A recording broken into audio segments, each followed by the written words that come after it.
SQL Plan Management, which is part of SQL Tuning Workshop 2, Chapter 5. So if I open those two PowerPoints, I have this 05A SQL Plan Management, and then for last instructions, I have this 05B here. So I'm going to open both, and for SQL Plan Management, I may have some setup. So yeah, I do have a setup. So I'm going to exit this one here, and for those labs, for SQL Plan Management, I open SQL Plus and do my setup. It says if I already did the setup for adaptive cross-site sharing, I can just exit here, which I do. So I'm done with the setup. So I'm ready to get into SQL Plan Management.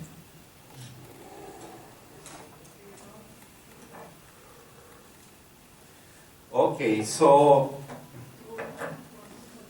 when we introduced the cost-based optimizer back in Oracle 7, at the end of Oracle 7, or beginning of Oracle 8, the whole idea of the cost-based optimizer is to have flexibility.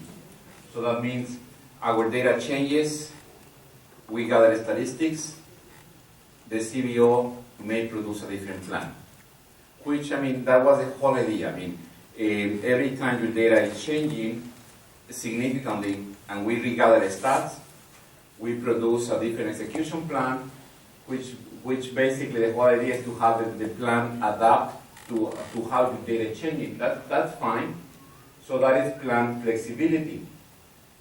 In the other hand, most people, most DBAs and most customers, I would say, they prefer plan stability. So it's like, okay, we have these two things. The CBO, the whole idea is flexibility, but what we want is stability. How do we balance these two? I mean, both they have a merit. They both have a reason. So on the area of plan flexibility, the plan is basically a function of the statistics. We change the statistics, the plan may change. The plan is also a function of the binds and the CBO environment. Considering those three inputs, we have adaptive course sharing, we have kinetic feedback, and we have SQL Tuning Advisor or SQL profiles. Now, when we care about plan stability, we also have some techniques and some tools. We have CBO hints from the beginning, that's from Oracle 8. We have a store outline from Oracle 9. We have SQL profiles from Oracle 10G. And on 11G, we have SQL Plan Management. So we have these two, flexibility and stability. And notice here that we have SQL profiles in two places. SQL profiles from the Tuning Advisor, they have a dependency on statistics. And SQL profiles created out of the outline, they have no dependencies on the statistics. So these are more like for plan stability, and these are more for plan flexibility. We have the two ways. So what is the goal of SQL Plan Management? We know SQL Plan Management is something new that we have on 11G. Why do we keep changing? I mean, why do we have in Oracle 8, we have this, in Oracle 9, introduce this, 10G, we introduce this, 11G, we introduce this. Why do we keep changing? Well, as the product matures, we keep adding functionality, and sometimes what we had before, it has some limitations, which is better just to keep that as a backward compatible and create something new. So that's what we have here with SQL Plan Management. So the goal that we have with SQL Plan Management is to be able to preserve an execution plan. We notice with ACS, we just covered ACS. ACS is dynamic, it's not persistent, it only lives in memory. With SQL Plan Management, it is persistent, so we can produce multiple execution plans and we can store them, we can keep them. We can bound the database and we can come back to the plan that we had before. Is that clear? So it's a little bit different. Keep in mind, ACS is for flexibility, SQL Plan Management is for stability.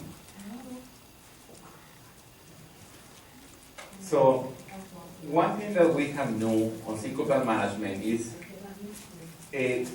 we can we can have this concept of allowing the plan to change, but only for the better. So with SQL Plan Management, we have stability, but at the same time, we have flexibility.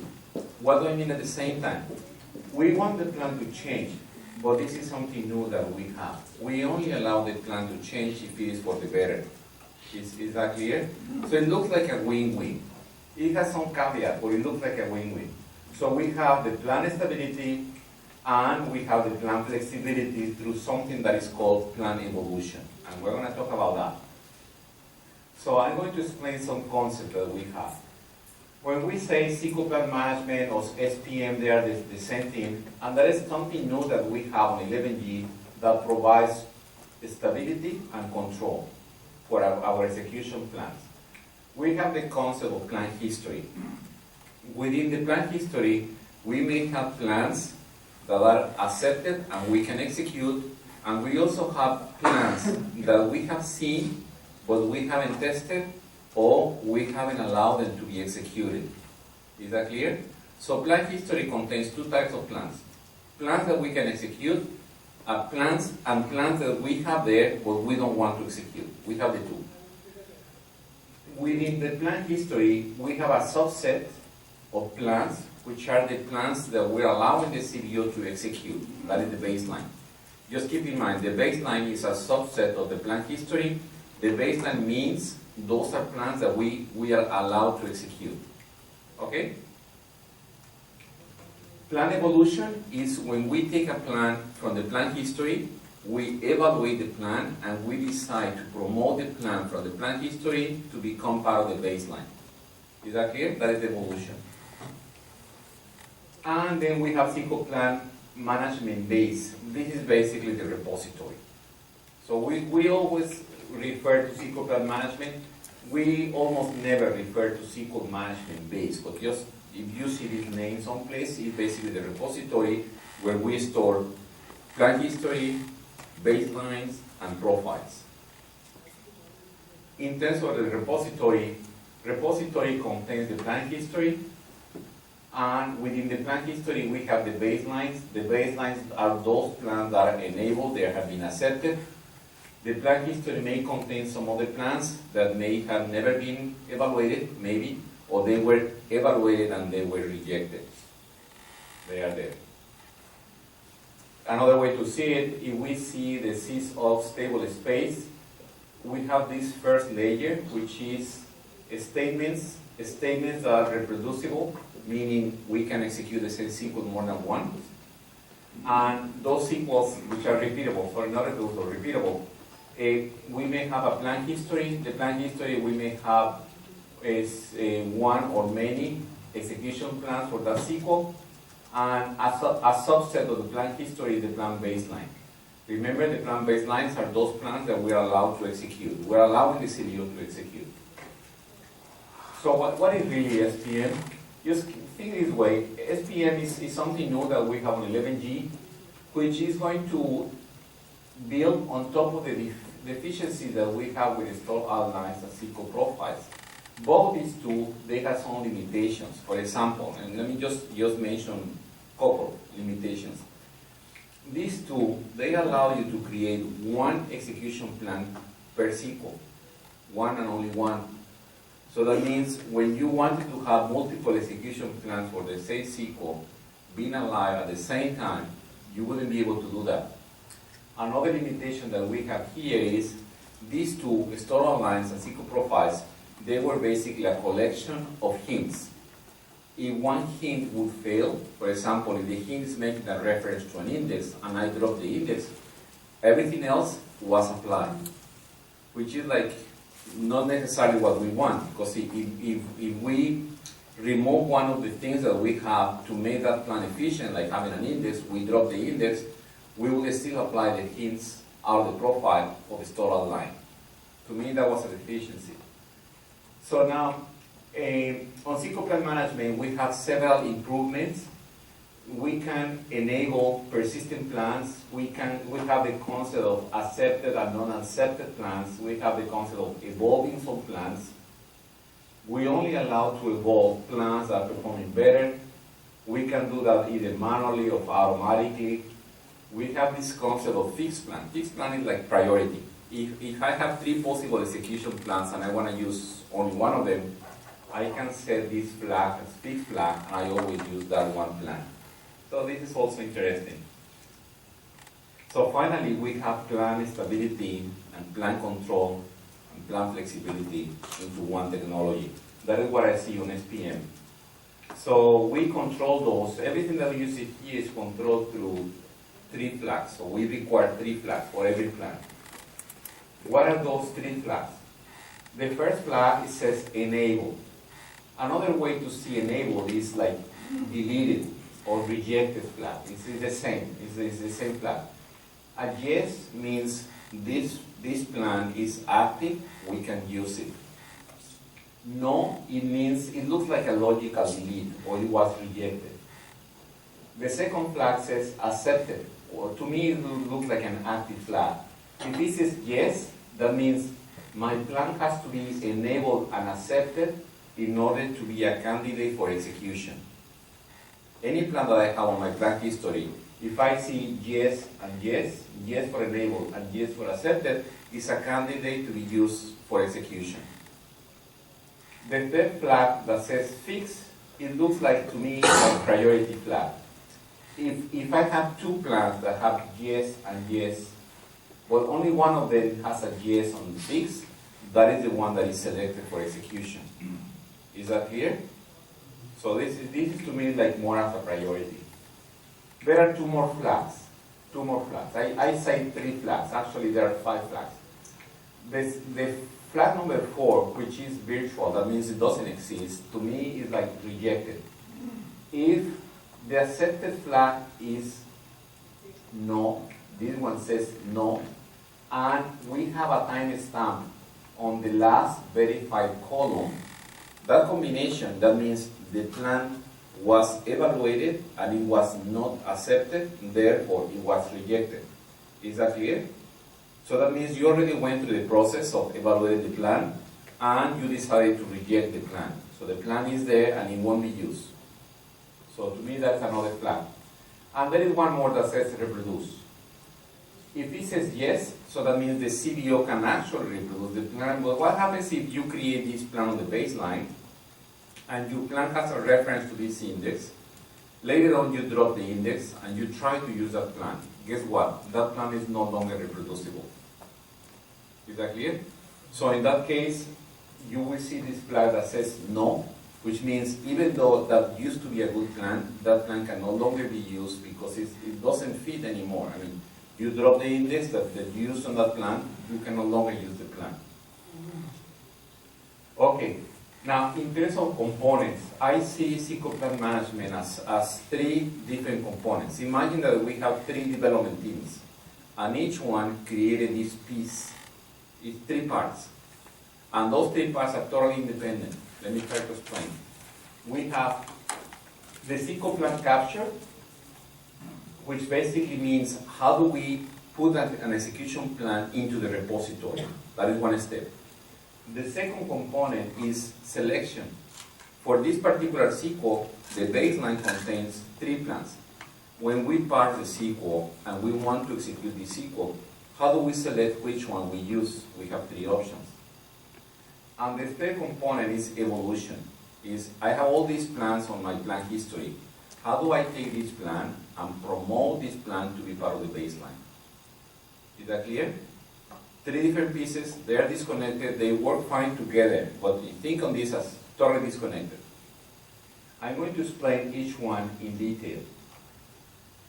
The first one, when we talk about plan capture, where can we take those plans from? How do we create a baseline on the first place? Let's say we are 11G, we're not using SQL Plan Management, but we want to use SQL Plan Management. The easiest way to implement SQL Plan Management is take one SQL and create a baseline for one SQL. How do we do that? Well, we have this parameter that says optimize it, capture SQL Plan baselines, which the default is false. So you can do an alteration, set this parameter to true, execute one SQL twice, Why twice? Because the SQL has to be repeatable. So you execute the same SQL twice. When you do that, you have a baseline. After you have the baseline, you can turn this off. You set this optimized capture SQL plan baseline to false. Now, one thing that will happen here is, once you have a baseline for one SQL, for that SQL, the plan history will continue growing. What does it mean? Once it's on forever for that SQL. Unless, of course, you drop the baseline for the SQL. But this is one of those switches that you turn it on one time for one SQL, and it will remain on, even though you turn it off. You are thinking it is off, but it's not actually off. You turn it off, and you re-execute the same SQL with different values or binds, and then the plan history continues growing. It doesn't mean those extra plans are going to be executed. You only get to execute those plans which are part of the baseline. Is that clear? So on the plan history, you may have multiple plans, but if there is only one plan that says enabled and accepted, you execute the SQL 1,000 times with different binds, you repart, you bound the database, you always execute one plan. Is that clear? Just think the example that we did with the ACS. You notice with ACS, we have either this plan or that other plan.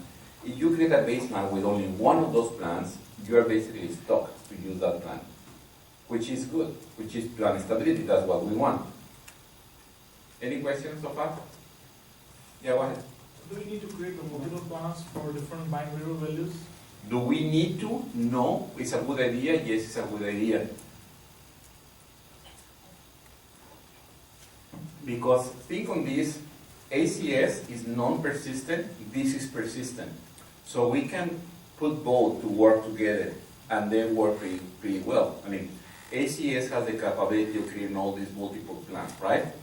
With SPM, you can say, okay, from all those plans, I want to use this, or this. But this one, never use this one here. So you can flag that as never to be used. So you have control. You decide which plan you want. Any other questions so far? Now, after we create the first plan into the baseline for one SQL, how do we capture second plan, the third plan? Yeah, we use ACS, but how do we keep capturing them? We have to do nothing. After we capture the first one, it really doesn't matter what we did here. There is another parameter that says optimize a use SQL plan baseline, which has a default of true. As long as this one is true, it keeps creating plans for my SQL. But those plans are not used, they are just created on the plan history. Then why do we need to create them? Why do we want to create them if we're not going to use them? Why do we want to create them? We may decide to use them later on. We may decide to evaluate them, right? So we just keep them in the history. We just store them for later. But, for troubleshooting? hmm? Is it used for troubleshooting mostly? Like SQL is not performing well? Because I don't assume you will store plans for so many bind variables in SQL. For troubleshooting. How would you use this for troubleshooting? Not troubleshooting, but performance tuning for a SQL which is not performing well. That kind of. Yes, you can use this. Imagine you have this SQL, which is a long SQL and has many binds. The longer the SQL is, the more plans it will have. If you only have one SQL with one table and only one predicate, like the example that we saw before, we may end up having like 1, 2, 3, 4 plans, right? But once you have 2 tables, 3 tables, 4 tables, 20 tables with many predicates, the number of possible plans, it grows quickly, really quickly. For one SQL, you may have potentially, I don't know, maybe 1,000 different execution plans that are possible, right? So when you create a baseline for your SQL, the first time you create with one plan, and that plan is performing fine. But let's say at some point, that plan is no longer performing. But now, if you have a plan history where you have like 1,000 different execution plans, you can actually use them, right? So you can say, you know what? Let me evaluate one by one and see which one performs better. And the one that performs better, I promote this plan to be part of the plan, part of the plan baseline. What I meant to say was in production, usually you have lots of queries. And Uh-huh. So where is this used at? I mean, you want to store plans for all the queries being used in the application. No, you don't want to create, this is similar to ACS. You don't want ACS for every single SQL. You don't want SPM for every single SQL. You don't want that. You want SPM for critical SQL. SQL that is important, SQL that is relevant. Of course, you can use it for every single SQL, but it will be too much overhead. In my opinion, it's too much overhead. So how do you enable this? You enable this by transaction. You have this process. Let's say I have this process that is taking hours to run and it executes a couple of hundreds of SQL statements, or maybe a couple of thousands of SQL statements. I create baselines for all these SQL. So I do alteration, set, optimize, set, capture SQL plan baselines through at the beginning of the session, execute my process, turn it off. So every SQL that was executed, it created a baseline. So I started. Everything performed fine, perfect. I already had the baselines. So that means from now on, I will be using the same execution plan. I will have no surprises. Okay? For every one of those SQLs, I will have multiple execution plans, for only one will be used. The first one that was created. Because every subsequent plan that is created as a not accepted. Is not accepted until I actually accept the plan. But what if the baseline actually is not a good one? What if the baseline is perfectly possible. I mean, if you create the baseline with a plan that performs poorly, well, the CBO is forced to use that plan. But we can always switch it back to something. If you have more than one plan on the plan history, you can evolve those plans, meaning you can take any of those other plans and promote the plan to be part of the baseline. And the one that was the baseline, you can make it not enabled. You can disable that plan. Yeah, I guess I was just trying to extend the question that we have, basically that, are we using those profiles, basically the ones that we are bringing for testing purposes in the sense that, because if my baseline is not good enough. It's like an insurance. It's not like for testing, but if you need to drill into one SQL, you have multiple execution plans that are out there, you can evaluate them and promote the one that you like. Does this become more useful? I always thought it became more useful if let's say you were upgrading and you've got your baseline and then you're upgrading, you want to see what plans are going to change based on the upgrade. And so That is one way to do it, but there's another way to do it. Is like, if you are happy with what you have on 10G, you can create baselines with those plans on 10G and use those baselines on 11G. So you're forcing your application to use the same plan that you had before. That is better for plan stability, but you are missing the opportunity to get better plans. So you don't get worse plans, but you also lose the opportunity to get better plans. But it's doable. I mean, if during the upgrade, your main objective is plan stability, that is one way to do it with a baseline. Not every plan that's generated gets stored in the plan history, correct? Only the ones that have a better cost or be perceived better execution? No, every plan that we generate, it goes stored in the plan history. It won't be used, it just stored it. So what's performance override when we enable the optimizer use to plan baselines What is the performance impact? in the current production? Well, I would never do this as an alter system. I wouldn't do this. Okay? It's getting better. I mean, in the beginning, doing an alter system and setting this optimizing capture SQL plan baseline to true, it had a significant impact on the overall system at the beginning. In these days, that impact is lower, but still I wouldn't do it for the entire system. I would do it session by session, transaction by transaction. That's what I meant. If you have a production issue for some SQL, not running perfectly, you can do that there. That's what I mean. You can do this. Debugging a particular issue that you want. For debugging one SQL, yes, for debugging a transaction or to capture the baseline for a set of transactions, a processes is fine. But overall system, I wouldn't do it. Only in session level. Only at session level. That's what I suggest. I mean, you know, I think of capturing 10046 traces, if I do it for 1 or 2 sessions, it's fine.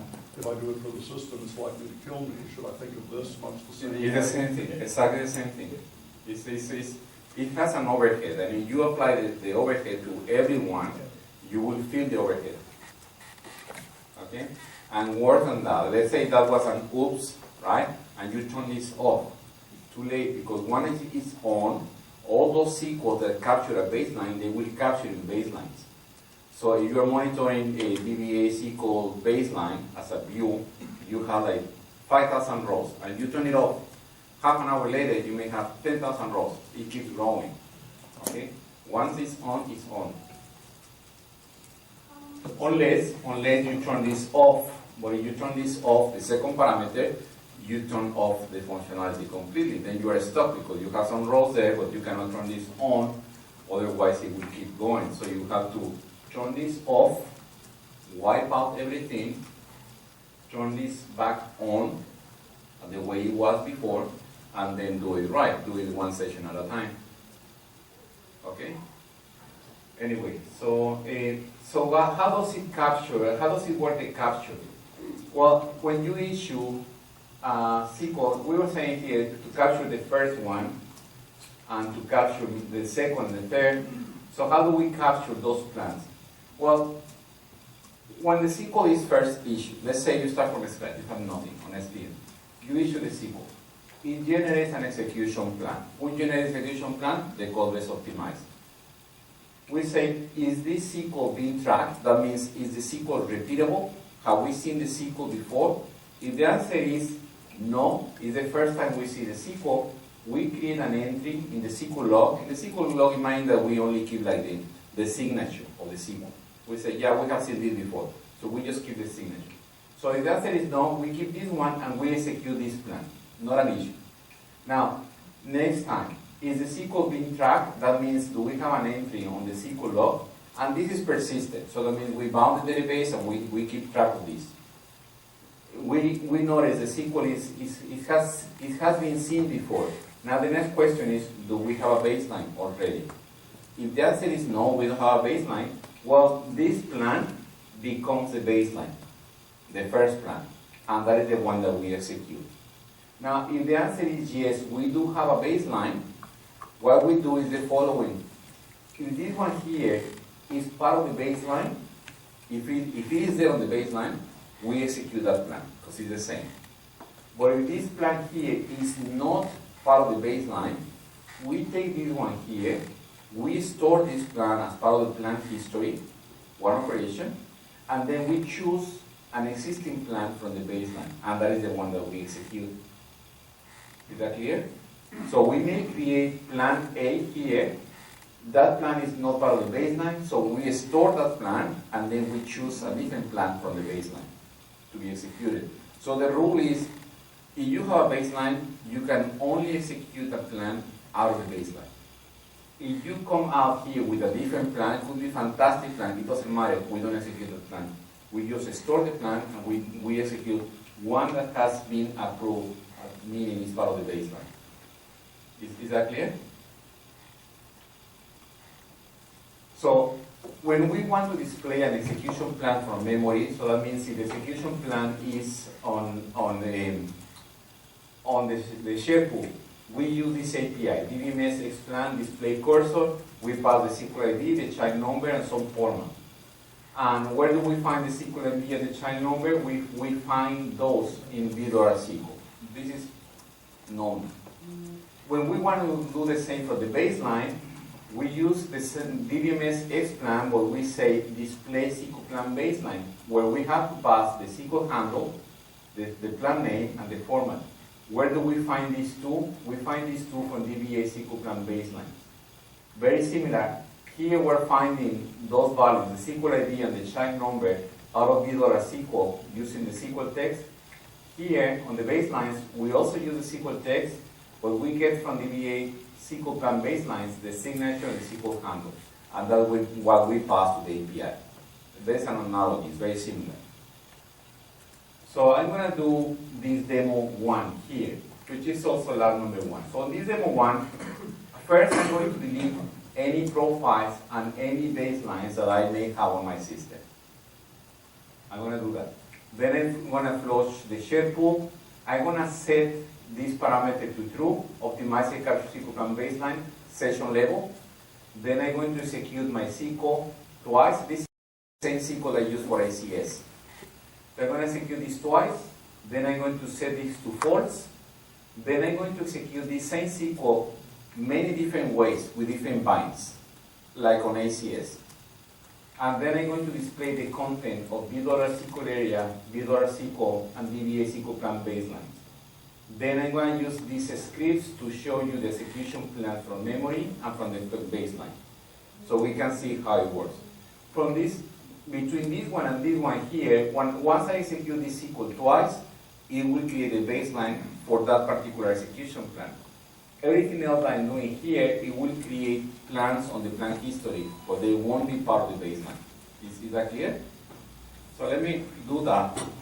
So I'm going to show you first what is the content of this script, demo 1.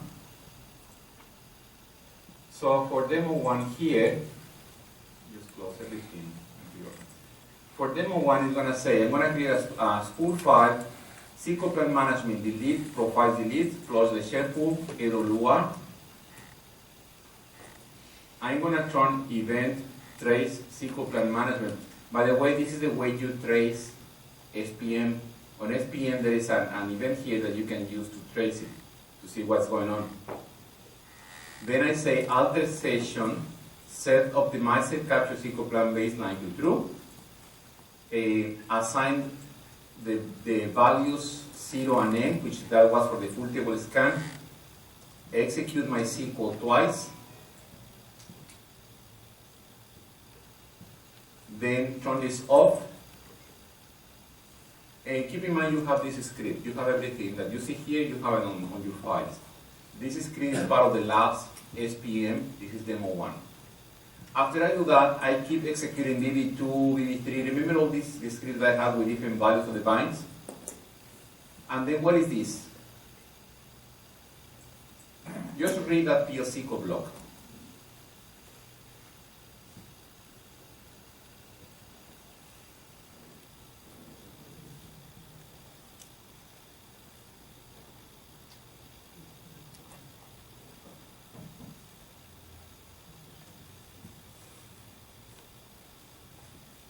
That PLSQL block is going to execute the same SQL many times as distinct values from this pair, C2, C3, from the same table.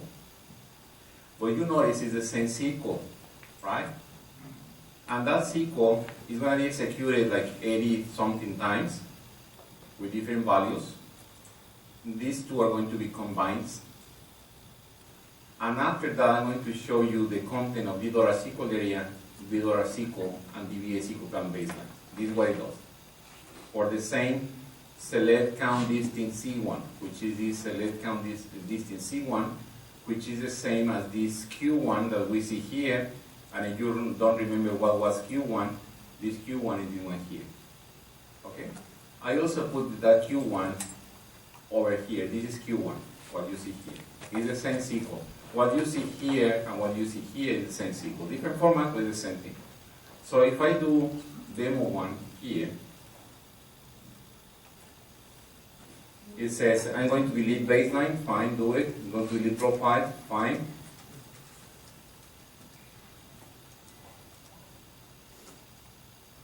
Okay, why do I get those errors? Because I need to connect us myself.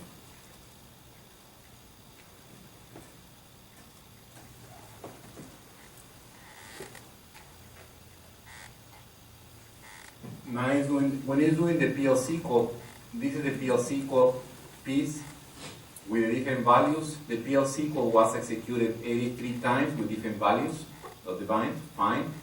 Now when I display all these pieces, when I show SQL area, let's try to make sense of this one here. I'm showing the SQL ID, SQL text, and number of executions. What is this number 83? This is the one that's coming from PL SQL, right? And what is this number 9? This is the SQL that I execute from Q1, which is this one here, right? B2, B1. I can see that here. But now, SQL ID is a hash over SQL text. Look at this SQL text and look at the other SQL text. Are they the same SQL text or not? They are, right? Therefore, they should have the same SQL ID, right? Look at the SQL ID. Why the SQL ID is different if we have the same SQL text? Two different sections, I guess. Hmm? Two different sections. Two different sessions? No, it doesn't matter. The SQL ID should be persistent. I mean, it's just a hash on the SQL text. So it shouldn't matter what is the session. Because of plan management, no. No, because of that. Keep in mind, SQL ID is a hash of the SQL text. The question is the SQL text the same or not? Hmm? The answer is, then it's not the same. It looks the same, it feels the same, but it's not the same. Hmm? Bind? No, I force this to use the same bind variables. I made this on purpose to use the same binds. Actually, one is storing in a variable, the output is stored in a variable. The second one, the output is stored in the variable. The first one is SQL display the output. The variable. In PL SQL, you use the selector. Into blocks. Yeah, but the PL SQL uses the into, but the into gets removed. If you notice on PL SQL, I wrote the SQL this way, right? It has an into, it has many lines, many rows, and actually it has here this variable, and I was using lowercase, but it gets converted into this one here. This is the one that's coming from PL SQL. And everything is uppercase, and it matches identically this one here. Do you add any non-white space? Yes, there is a space. On the PL SQL, after this B1, there is a space that we don't have here. You notice there is a space? No, we don't see that here. But on the actual SQL text, if you get the SQL text and you look at the last character, the one from PL SQL, it has an extra space here. Okay? Otherwise, they will be identical. But they're not identical because of that space that we don't see. It doesn't matter, just a note here that when you look at the SQL text, they look the same, but not necessarily. Just if you have a tab or you have a space, that will make the SQL to be different. Okay? Now, do they have the same signature? We know that they don't have the same SQL ID, but should they have the same signature or not? You know the signature, the answer is yes. So that means even though these two SQLs, they have different SQL ID, they should have the same signature. Therefore, if I create a profile or I create a SQL plan baseline, both should be using the same, even though they have different SQL ID. Is that clear? Okay. From Visual SQL, I have 3 rows here. This B8 with only 9 executions is the one that comes from SQL Plus. And this 0F is the one that is coming from PL SQL. What do I see on the plan hash value? They are using the same execution. And keep in mind, I executed this SQL with many different values, right? So how is it possible that everything here, they have the same execution plan? How do we explain that? Same signature. They have the same signature, yes. But remember, when I was running this one, when I was demoing ACS, I was able to see multiple execution plans. And now I only see one execution plan. There's selectivity. Hmm? There's selectivity. Selectivity, no. One bucket only. Only one bucket, no. It's a baseline. Baseline is the baseline. Remember here we say we're going to create a baseline. So we took the SQL on the script here, when we executed the SQL at the beginning, here, we executed SQL twice. When we did this second execution, we created a baseline. We turn this off, it doesn't matter, we already have a baseline. And the baseline was for this set of binds, and remember this 0 and M, that 0 and M was a full table scan. So we created a baseline with a full table scan, and now we are forced to use full table scan. Doesn't matter how many times we execute the SQL, with which values, doesn't matter if I float the share pool, doesn't matter, I'm stuck with that plan, okay? So, my question, when you create the baseline, so by default it's accepted and By default it's accepted, enable and accepted. enable and accepted? Yes, by default. By default, okay.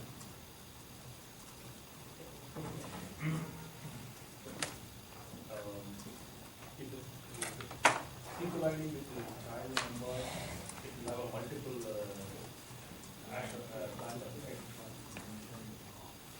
if the SQL has the same SQL and it has a two different child number, They have two different child numbers, two different, yes, and that means it has a two different plan. no, it is the same plan. In this case, it was the same plan. No, here, but in general, if you don't plan management, in a general execution manager, Not necessarily. so the plan actually maintains the execution. They're not filling. One doesn't indicate you. Yeah, you can have two child courses with the same plan. You can have two child courses with different plans. There is no correlation. No, you can have, on one parent, you can have 1,022 children. Each one can have exactly the same execution plan, or each one can have a different execution plan. They're not related. When the child number comes, what is the relationship of the usefulness for the child numbers? Well, in this case, we will have two. I'm gonna guess, but I'm pretty sure I will be accurate here because of ACS. On ACS, it created child 0 and child 1 for the first one. Okay, but it was forced to use the same execution plan. Anyway, we'll see what.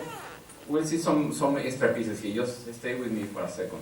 Now, when I select from DBA SQL Plan baselines, how many rows should I expect to see? One. And how many do we have? 3. Why do we have 3? No, it has nothing to do with these 3. Because we ran it twice after the Hmm? Because we ran it 3 more times after the We ran it several more times, the same SQL, and we ran it more times. It created the entries. Well, there is this view that says DBA SQL Plan baselines is not baselines. This view is the plan history. So we don't have a view that says DBA SQL Plan history. No. But this is the view. Why? Because this one contains the plan history, and as a subset is the plan baseline. So from those 3 rows, which one is the baseline? yes. The last one. Enable and accepted. Last is yes, yes. Enable and accepted. So if I show you here, all these, they have the same signature, right? What is different? Oh, they have the same SQL handle. It's the same value, right? What is different is the SQL plan, the plan name is different. It's different, I mean, we notice the difference someplace here at the end. So which of the 3 is the full table scan? This one here, right? Can we see that from here someplace? How do we know the full table scan? We don't know. So, we're assuming it's that one there, right? So what I can do, plan B, plan from the baseline, that's a script. It's asking for the SQL handle, and the SQL handle is this one here. Then it's asking for the plan name. So we're assuming it's this one, right? So we're passing this plan name here, okay? Format. If I don't say anything with format, it's going to take a default format. I'm going to show you those scripts. What is this plan? Full scan. Look at this value, 221. So that 221 is the same one that we see here, 221. So the plan that was executed is the one that we have part of the baseline. Okay? So what are the other two plans? We see we have 3 plans there. What are the other 2? Let's look at them, exactly. So look, plan B, same SQL handle, which is this one here. No, sorry, not that one. So the SQL handle. If I look at the plan name, which is this one here, no format. This is the one within in the range scan on I2. Okay? If I look at the other one,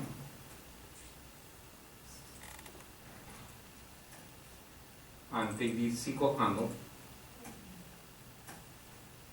this is the one with this index. How they were created? They were never executed, right? So who created them? The baseline, well, when it was executed, you see the baseline and ran the plan, it accepted. They stored the plan. Yes, when I execute the SQL here, you notice here when I was doing this part, I was doing BB1, BB2, BB3, BB4, BB5, 6, 7, 8, 9, 10. I run the same SQL with different values of the binds. Then ACS, kicking, was able to produce different plans. Those plans were not part of the baseline, so they were stored as the plan history, and then it selected from the baseline one that was able to execute. And we only have one option, the one that says enable yes and accepted yes. Is that clear? So it's 2 steps. ACS create this new plan. Oh, they have a fantastic plan. Well, guess what? I cannot use it. So I store this plan on the plan history.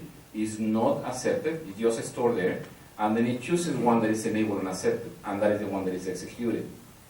Is that clear? Any questions here?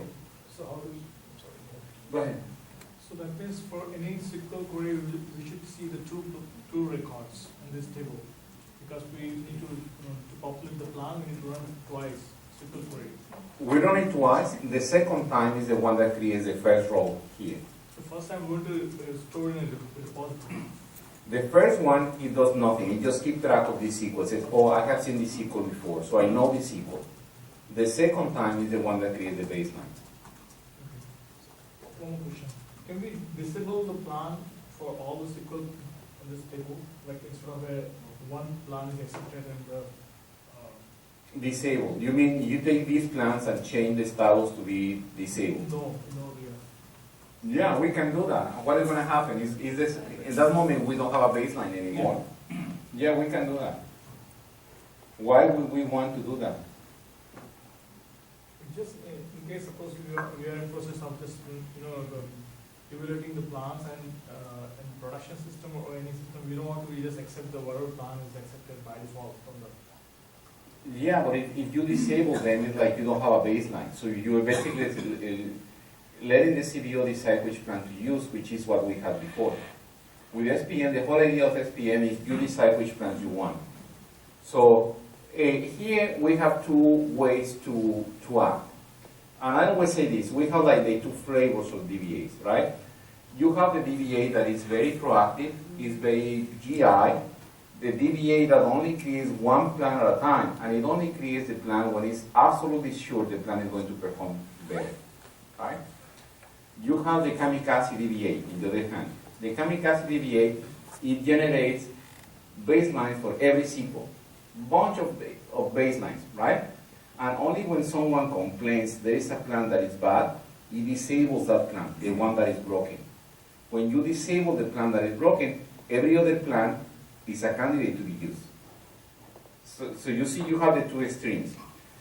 In the first hand, the one that is very careful and it uses the baseline one at a time and it only creates one baseline for this SQL and then I may add another one. That DBA, which is very professional and very careful, there is no bad plans. I mean, only the good plans, they get executed.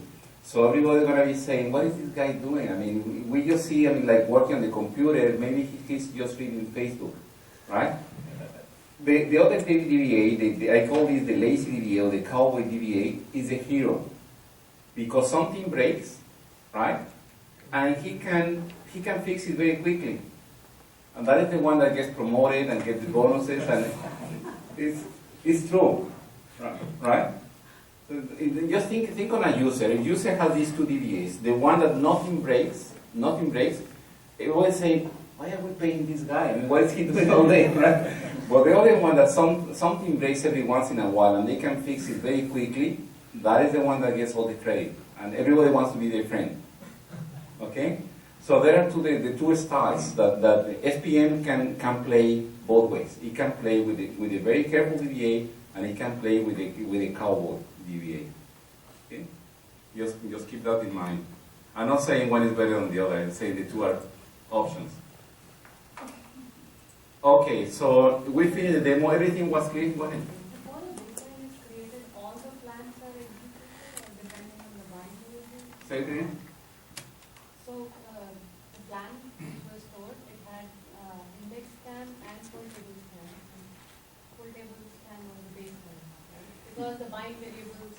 Because that is the one that we have here. If I were to change this demo, if I remove all the plans here, and instead of having 0 and M, I would put, let's say, 5 and M, which this one has a very good selectivity, then the first plan would be an index.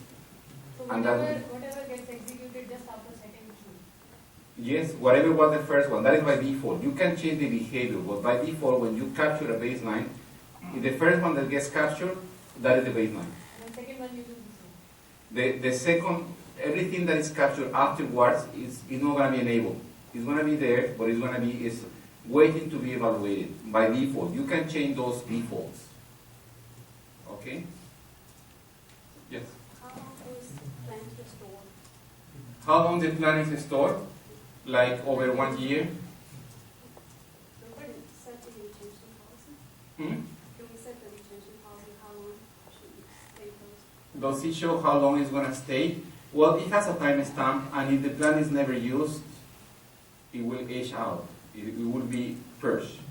But it's like over a year when it's aged out. But for this, you should be sure about your bind variable value, like frequency of code. If 99% of the time you know these bind variables, No, you don't have to. Imagine in our case, the ACS example that we saw earlier.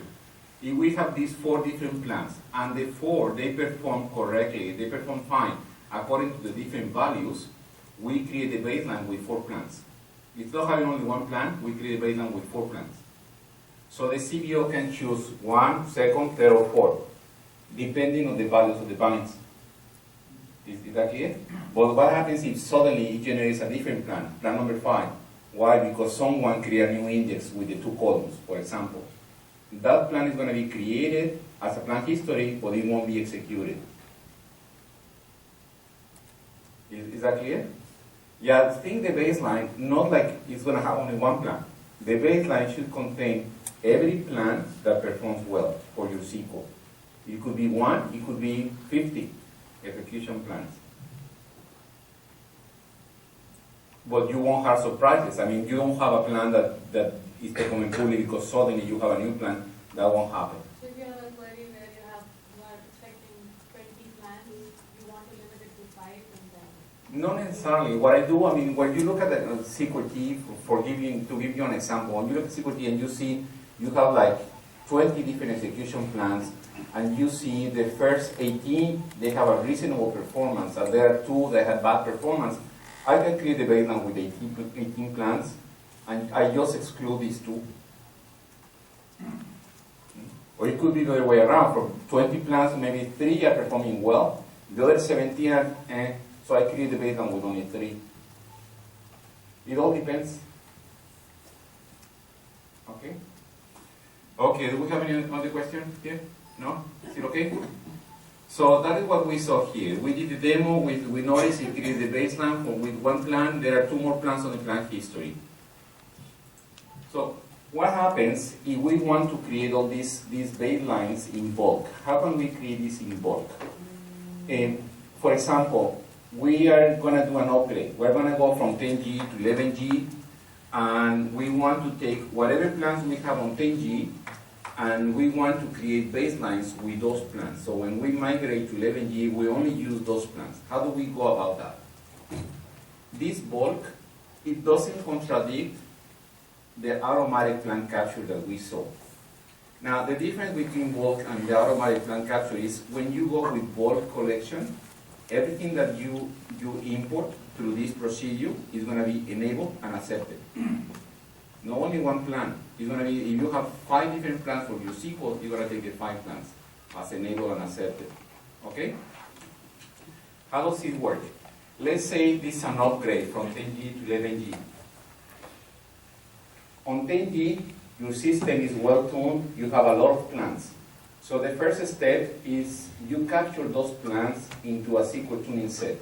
There are some APIs to do this. So once you have those plans into your tuning set, it's possible that you do the upgrade by moving into a different database, or you are doing the upgrade on the same database.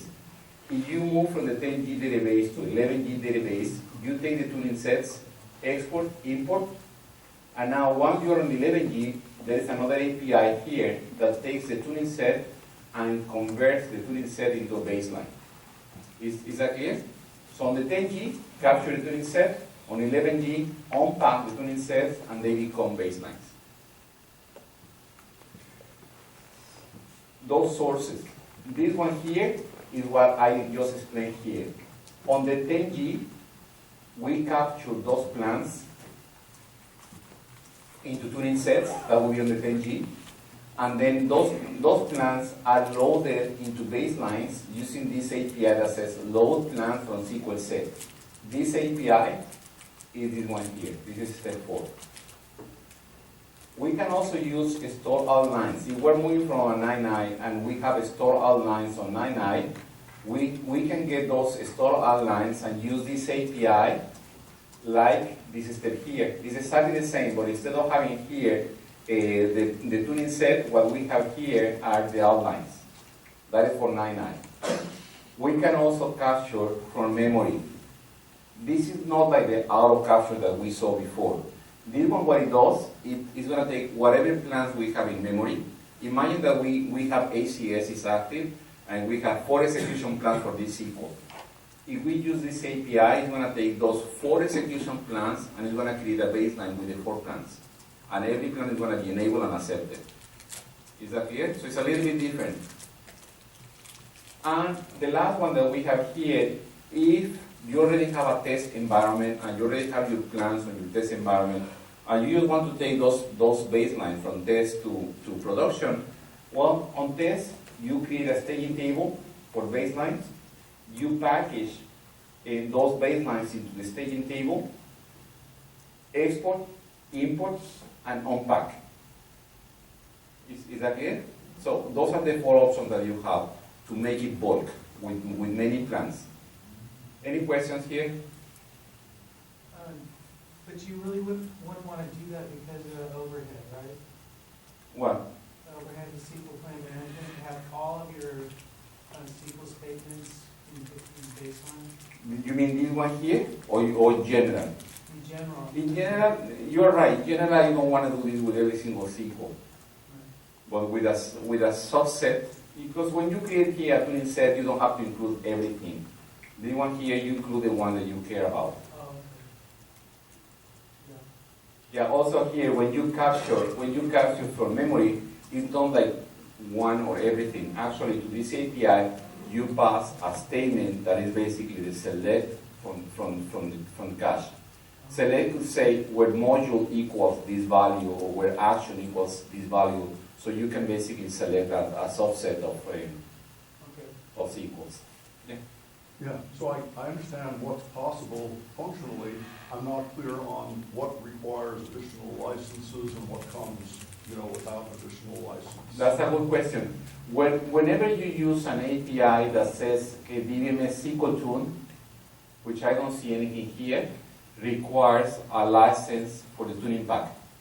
DBMS SQL tune requires a license for the tuning pack. But DBMS SPM is baseline? It's baselines. DBMS SPM it doesn't require a license. Yes. DBMS SQL tune requires a license. DBMS SPM doesn't require a license.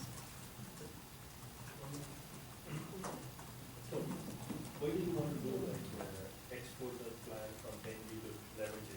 Sometimes 11G may have very good execution path than the 10G, right? In such a scenario, we are not making use of the 11G advanced. That is correct. So when, the question is, when do we want to use this functionality to basically freeze those execution plans from 10G and put them into 11G? Is when you are doing this upgrade from 10G and 11G and you want to reduce the risk of regressions. Meaning, you rather have whatever you have on 10G than trying to get a different and better plan on 11G. It's always a trade-off. You gain stability, but you are losing flexibility. At least at the beginning, you come this way, and then as you get to know better your application on 11G, you can evaluate more plans and release those plans. On the diagram you have there, you would need a tuning pack license, wouldn't you, since you're using tuning sets? In this one with tuning sets, DBMS SQL tuning sets, yes, in this case, but not when you are using just this.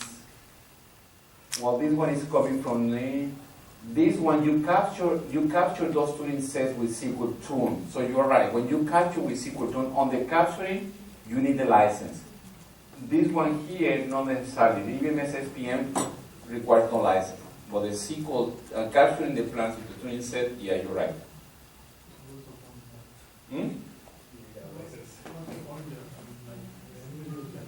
I don't do the licensing.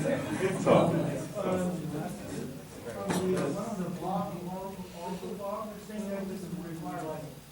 Which one? SPM? No, it is not. Which block is that?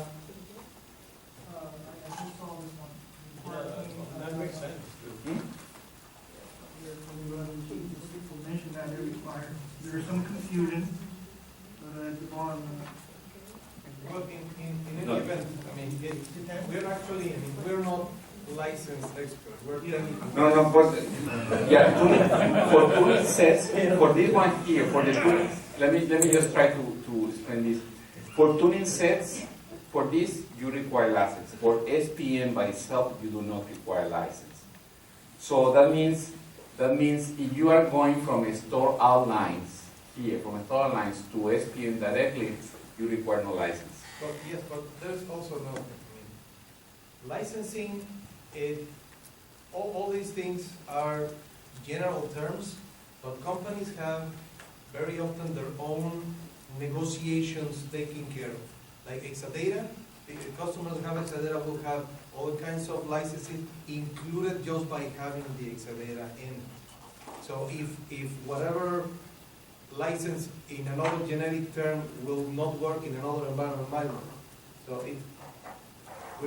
Carlos is doing his best to try to answer those kind of questions, but really the people who ask that kind of questions is either the man who will have the license agreements or talk to your sales representative. I'm not trying to just deflect the question, but I mean, I don't want to put Carlos in the position that somebody would say, well, but Carlos in that presentation told me that. Yeah, that's true. So Thank you. we are not an argument for you to use it or not.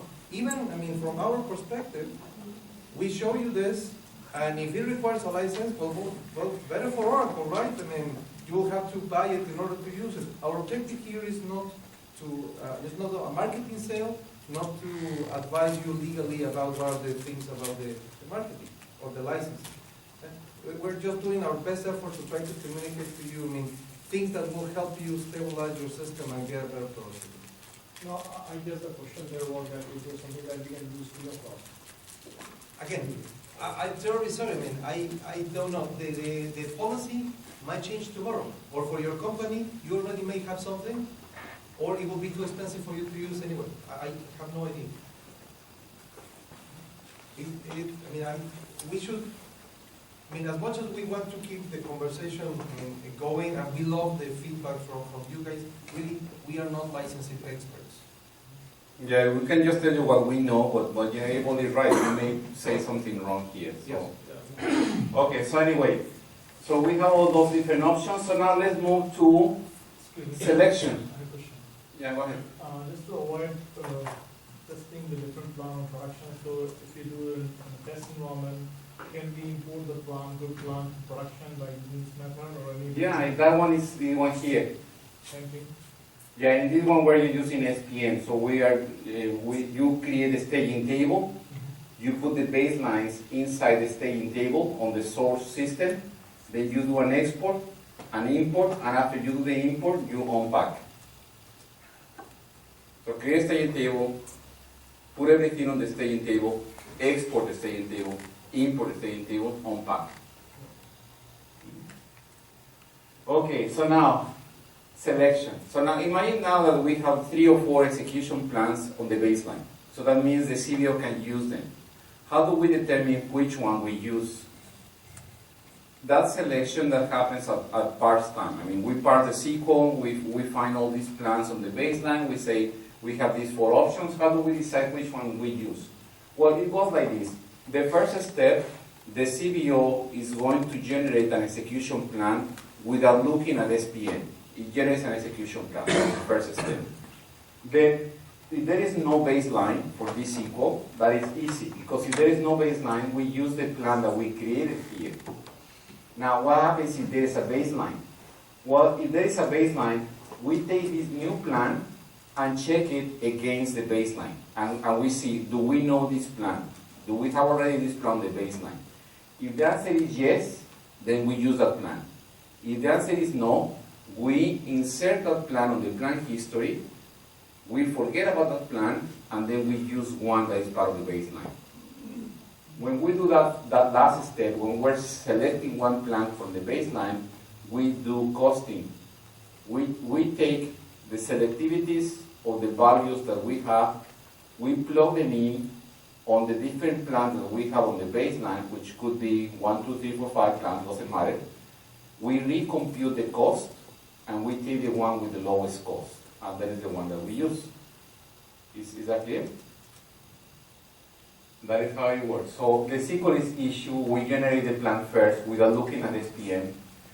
Does it exist on the baseline? If the answer is no, we just use that plan. If the answer is yes, then we check if that plan exists on the baseline, is part of the baseline. If the answer is yes, we use it. If the answer is no, we store that plan and we use something else from the baseline. Is that clear? What about evolution? This is what selection. So the last piece here is evolution. How do we evolve a plan? Well, evolution only means accepting a plan. So the plan is part of the plan history. Is there or is not accepted. So how do we go about accepting the plan? When we load those plans in bulk, they automatically come as enabled and accepted. There is no need to evolve them. But if we have to evolve them, like for example, when we did the automatic capture that we have 3 plans and 2 of them are not accepted, how do we evolve them? We use this API, EBMS SPM evolve SQL plan baseline. We can use this as an API that I call as a command, or I can put this API on a job and do it automatically. It all depends which kind of DBA I am. Okay, like I mentioned before. I can do one at a time, or I can do it like massive. So this API has two parameters. We have the parameter of verify that has the value of yes or no. When I say verify yes, we're saying take this plan, the engine is going to take that plan, it's going to execute the plan, and it's going to compare the performance to my baseline. If the plan performs better, then it's going to accept the plan. If it doesn't perform better, it doesn't accept the plan. Right? It doesn't do anything the baseline plan, it's still accepted. It doesn't do anything the baseline plan, it's still accepted. The baseline is still accepted, but this plan is the new plan, the one that we're evaluating is going to be evaluated. So it's going to say it's better or not. And there is another parameter that says commit. If we say commit yes, it's evaluated, and if it performs better, then it promotes that plan as part of the baseline. So if I already have one plan in the baseline, I may have 2 plans now with the baseline. Okay, so I can see how that works if my SQL has literals. It's very easy to see is this better or not. So let's say I'm using bind variables. How do bind variables tie into determining is this better or is this worse? What you're saying is what happens when we have binds, how do we maybe compare? I mean, maybe ACS is not on. You know, I create the plan the first time.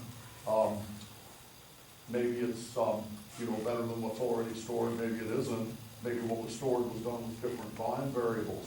How does all that work together? That's a good question, because with binds, when we store the baseline, it also keeps the metadata of the binds. So it's going to perform the evaluation using the bind that you're passing now for the plan that you are trying to evaluate now, and it's going to use the binds for the plan that you store. And actually, it's better if we see those as an example. We see those binds because it shows you which binds it's using. I know it's tricky because it's very easy to compare apples to something else, because if the plan that you store with the baseline was using very selective values, and the one that you have now has some totally different binds which are not selective, then this one is going to perform poorly. So yes, the engine is not perfect, because in that case it's going to say this plan doesn't perform better. So it will reject the plan, and maybe the plan has the potential. Okay, let's say I have plan A, which performs well with the highly selective binds, that's already in my baseline. Yes. Now I have plan B, which performs optimally with non-selective binds. What happens when I, go to evolve that? How does it compare one to the other? Yes. I cannot tell you an answer for sure. I cannot tell you. I will have to do some samples. I know in general it works, but how exactly it works when we have different binds and one of them are very selective and some are not, I cannot tell you for sure if it will make some false positives or it will reject a plan. Okay?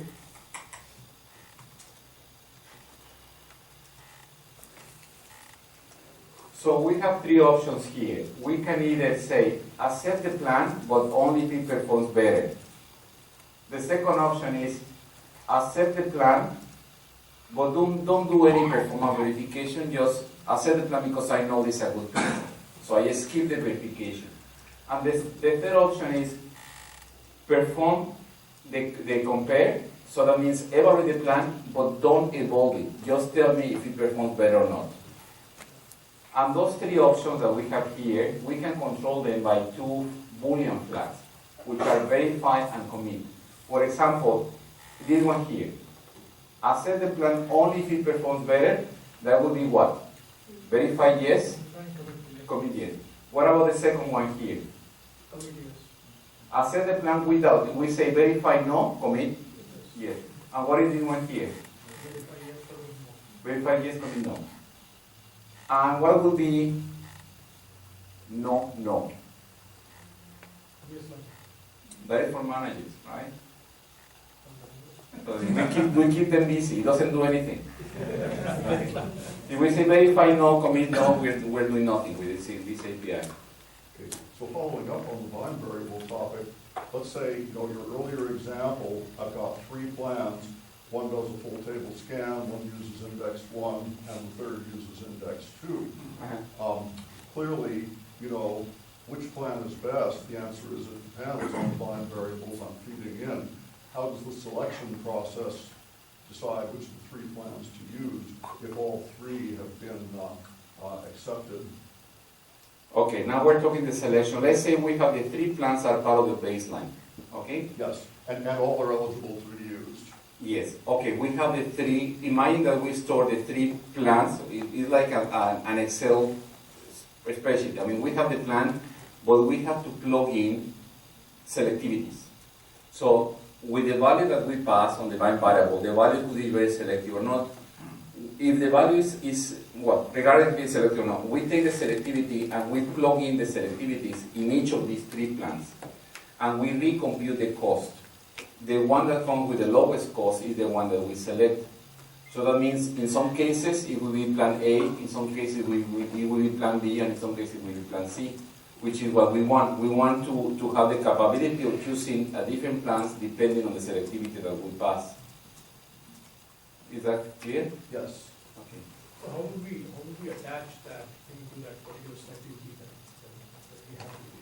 How do we attach? Yeah. We don't, I mean, it's part of the engine. I mean, you parse the SQL contains the binds, it looks at the binds, compute the selectivity, that is easy, I mean, that is a very fast operation, compute the selectivity, and then plugs in the selectivities inside the plans that we have. And it's going to do all this process only during the hard parts, because once we have a hard part and we have that particular SQL, that is the one that we use. How often should we evolve in the plans? Do we have a product that just evolve the plans, at least run the test every day or once a week? Or? It's possible. Imagine that we have the baseline for many SQL statements. Right. So in that case, we cannot do it manually one at a time. We have to create a cron job.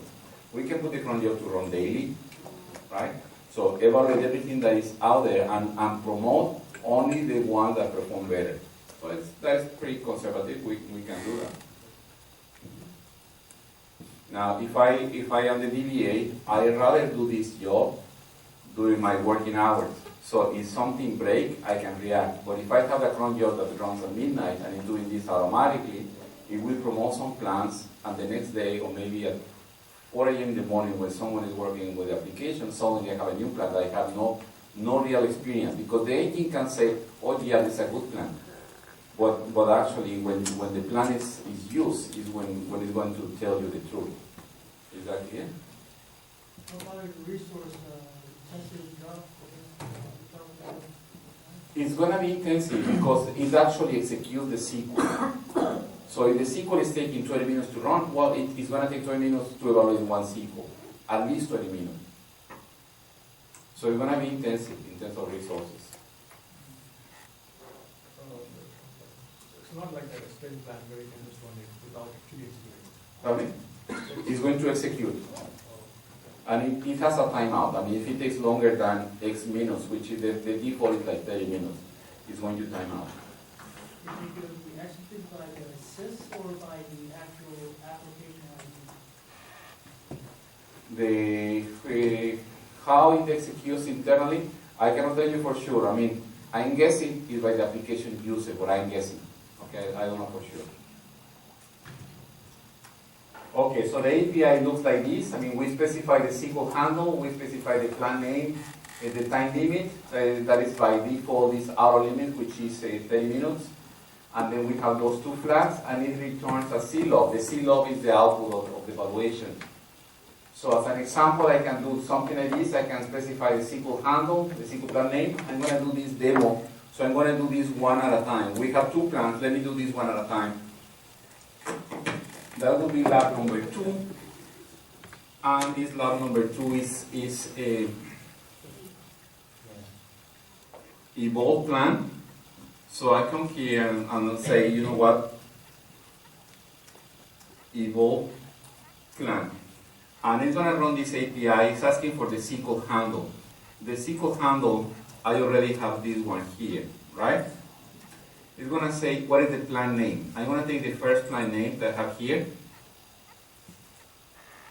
And I'm going to say verify. I'm going to say verify in this case. Well, first, if I do verify no and commit no, that is the manager, right?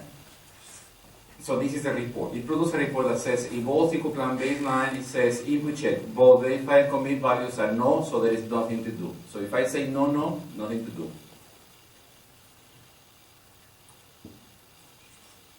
So I'm going to use the same SQL handle here for the same plan. Now I'm going to say verify yes, commit no. So what happens here is going to say this is a SQL handle, the plan name, time limit, verify yes, no. That is the SQL plan that you want. It took 0.28 of a second. Now, it evaluated performance and it's saying this plan is 300 times better. But again, this is tricky because we're not comparing apples to apples. On the baseline, we did a full table scan and we found a couple of values that were selecting many rows, right? On this plan, it's using an indirect scan and we're passing some values that select only a few rows. Yeah, it's 300 times better and it's suggesting that we should we should accept this plan. It says accepted 0 because we didn't say commit. But it's saying it's 300 times better. Yeah, of course it's 300 times better, but how do we compare apples to apples? The only way we can compare this is by elapsed time. Well, actually, it has different metrics, but this 300 is coming from here. Buffer gets. In terms of buffer gets, when we did the baseline that we selected many rows, we had like 2,000 buffer gets. With this one that is very selective, we only have 7 buffer gets. Just be careful, because this one, yes, is better. But just because it says it's 300 times better, keep in mind is better because it returns only a few rows, and the other one was returning many more rows. So you'll be careful. So this one is basically saying this one is better. So let's go ahead and accept this one. So we say evolve plans. We take the same that we have here and the plan. And now this time I'm going to say verify. I can say yes or no, it doesn't matter because I already verified this. I'm going to say yes, and commit yes. So now it says here, verify 1, accepted 1. Okay. Now if I do this again, I can take the other one. So I say, okay, this is the same SQL handle for the plan name. The one that says no, which is this one, I take this one. I'm going to say verify no, commit yes. Right? I can do that. So in that case, it didn't do the evaluation, it just committed the plan. So now I have my baseline has those 3 plans. Is that clear? So I can do that one by one, I can do all of them, I can put it on a cron job and do it for everything. It is the same API, just a matter of which parameter we choose. Any questions? There? Carlos? I just one second, there's a question here. So, is there a system-wide parameter that you can use to evolve if there is any data plan? Always evolve the plan and promote the data plan. Say it again. Is there a system-wide parameter that you can No, use? it's the same API. On this API where it says SQL handle, if I enter nothing, I just hit enter, and for the plan name, I specify nothing. You're going to do for every single SQL handle and every single plan. But it's not a parameter, it's running the API wide open. I mean, say, accept everything. Now, accept everything without verifying, I wouldn't do that. You can do that. You can say SQL handle, no value, plan name, no value, verify, no, commit, yes. That means take everything. Is that good? Is that bad? Probably bad, because you're not verifying. But what if you do verify and commit? If you say verify and commit, that is more conservative. But even the first one, we say probably it's not good. If you say verify, no, commit, yes, you accept everything, right? Imagine that you are doing the kamikaze here. You say accept everything, and nothing breaks. Everything is fine. Guess what? You have good plan, right? Now, if 2 weeks later something breaks, you know it's one of those plans that was accepted. So you can go back, and that one plan, you can disable it. So you can go either way. You can accept everything and then just removing those bad plans, not actually removing, but flagging those plans not to be used, or you can do the accepting one by one. Either way it works. Is that? Go back, Can, plan, or maybe not one weekly or something like that, go back, is it possible? you don't go back, what you do, you disable that plan. So that means no plan, and that will be not the same as. No, I'm not saying no plan. I'm not saying deleting the plan. I'm saying disabling the plan, which is not the same. The plan is going to be there. You have 3 plans, and then let's say on the baseline, and this one performs poorly, and you discover that 2 weeks later. You take this plan and disable this one plan. Disable, don't delete, because if you delete the plan, it will come again. It will be created again. So it's better to disable, so you know that plan was disabled, but now the baseline contains only these 2 plans. Is that clear?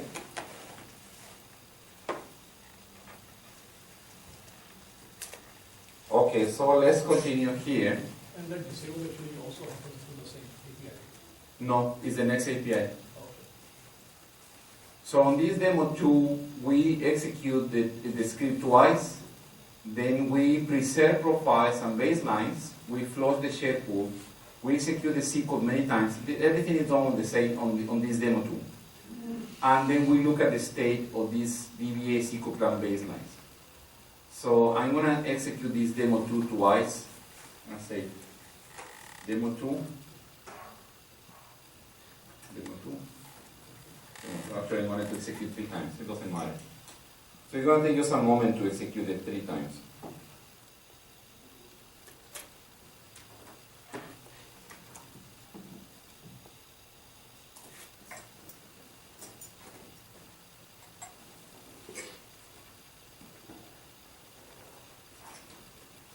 Okay, once we do that, what do we notice is different here? From B$SQL, how many different plans were executed? 3. We have this 71, we have this 21, and we have this 58, right? And guess what? Those 3, they match the 3 plans that we accepted. Now, when we look at the baseline, how many plans do we have on the plan history? 4. Why do we have 4 plans? First one is just the run. First is just the run. There's a new one, right? So we already accepted this, we accepted this, but there is a new one here. What is this plan? Well, let's take a quick look. Plan B. So we pass here the SQL handle, and we pass the plan name. No format? Oh, this is the one that we have the 2 indexes. So now, why is this plan here? Who created this plan? ACS. It was created by ACS. So ACS said, okay, I can use this plan. So I'm storing this plan as the plan history, but I cannot use it. It cannot be executed. Is that clear? We're almost finishing here. We need like 10-15 minutes. Shall we stop here and continue tomorrow, or shall we finish here? Finish? Okay, there's a question. You may have mentioned it already, but can you clarify the plans that are added to the plan history? Are they based on actual execution or on estimated cost? The one that, say it again? In other words, when ACS adds additional plans to the plan history, Yes. are those plans, they are based on estimated cost, right? Because they have not yet been executed. Like any other plan. Whenever we create a plan, whenever the CBO creates a plan, it's on estimated values. Correct. So therefore, how would I know whether to promote the plan or not? Because I will not know whether the estimated cost is accurate until I have actually executed. When you use the API to evolve the plan, you can say verify, and it's going to verify. Let's do it. Let's do it with this one. What happens here if we run the verify? What happens if we say evolve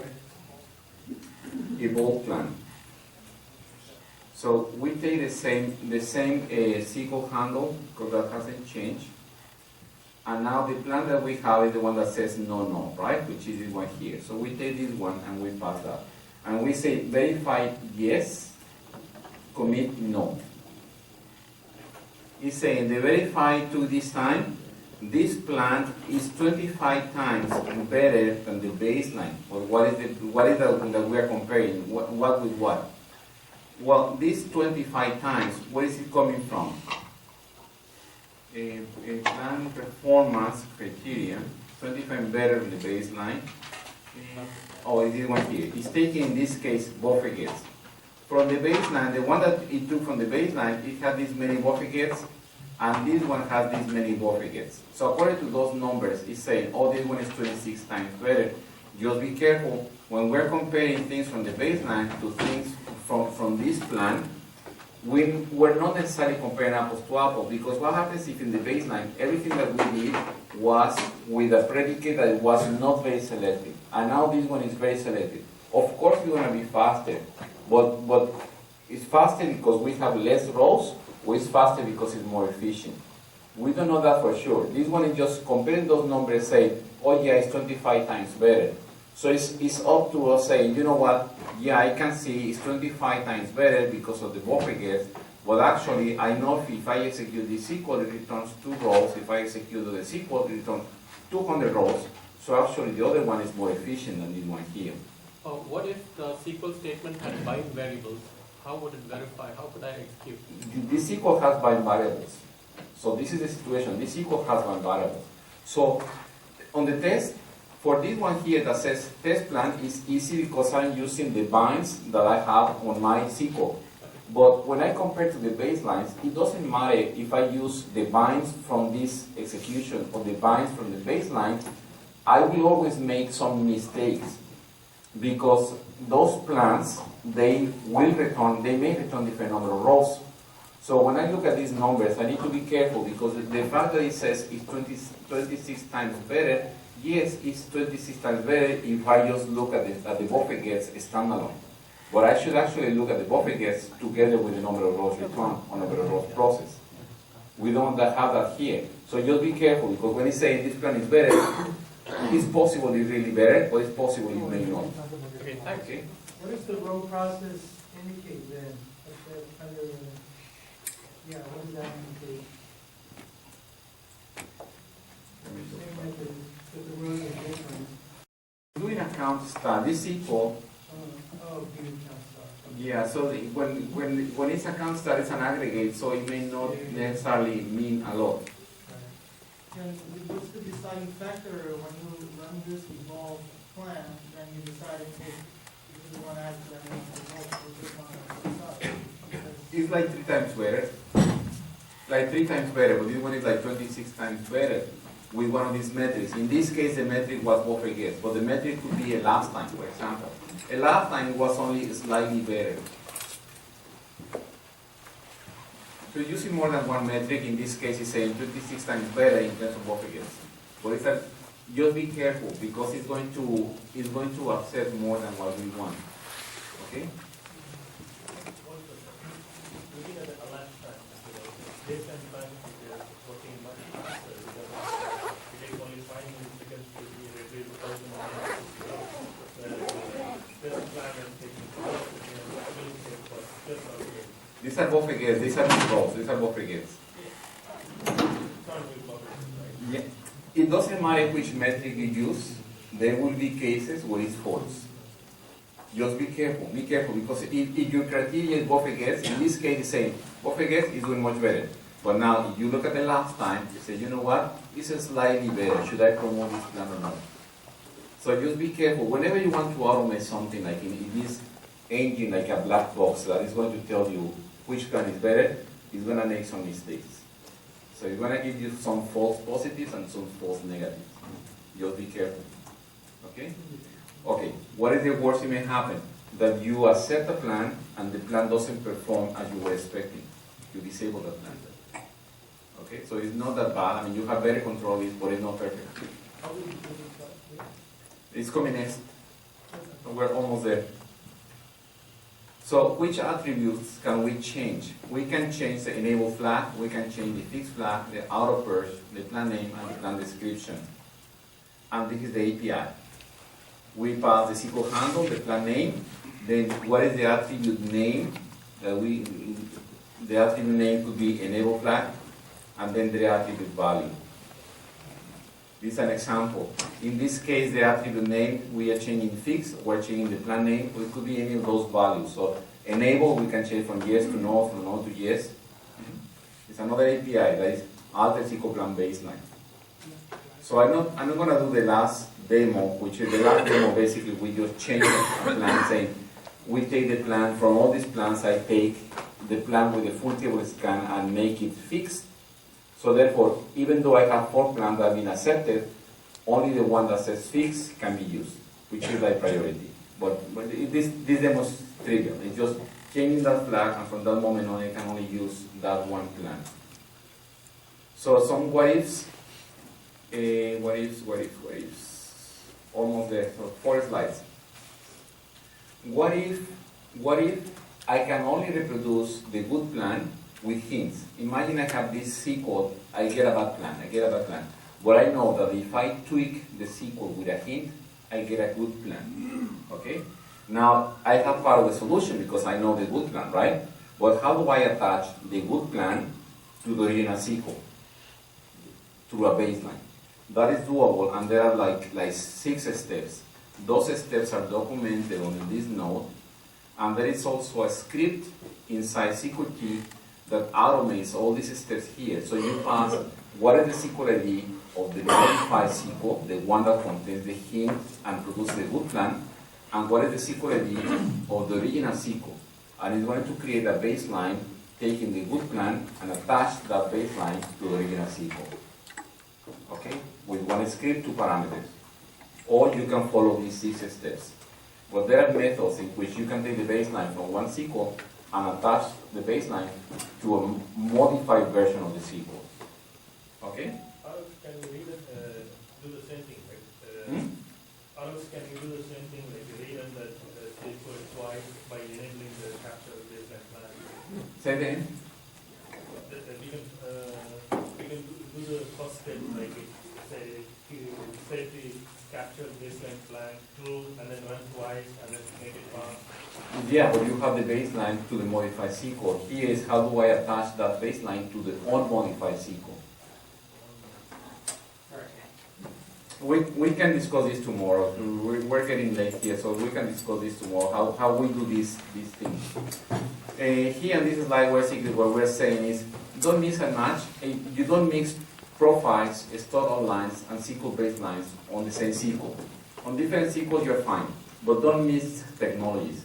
If you mix stored lines with SQL plan baselines or SQL profiles, stored lines are the ones that they rule. But it's not a good idea to mix them. We have some parameters to disable the baselines, to not create the baseline. I already mentioned them. And conclusions. Basically, the conclusion here is on 11G, you really want to use SQL plan baselines. Even though the other technologies still work, SQL baselines, they give you a lot more control. Some references, more references, and SQL key demos, that is for tomorrow. So we are done for today. So let's continue tomorrow. Okay?